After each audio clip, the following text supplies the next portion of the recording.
Manusia pertama yang terbang bukan ilmuwan, bukan profesor, tapi dua tukang bengkel sepeda. Di akhir 1800-an, semua orang pintar yakin satu hal, manusia nggak mungkin terbang, mesinnya terlalu berat katanya.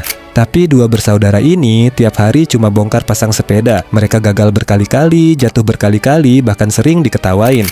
Bedanya ilmuwan fokus cari mesin paling kuat. Mereka justru fokus ke satu hal yang kelihatan sepele, keseimbangan dan kontrol, kayak naik sepeda. Dan tahun 1903 di Kitty Hawk, Wright Brothers berhasil menerbangkan pesawat pertama di dunia.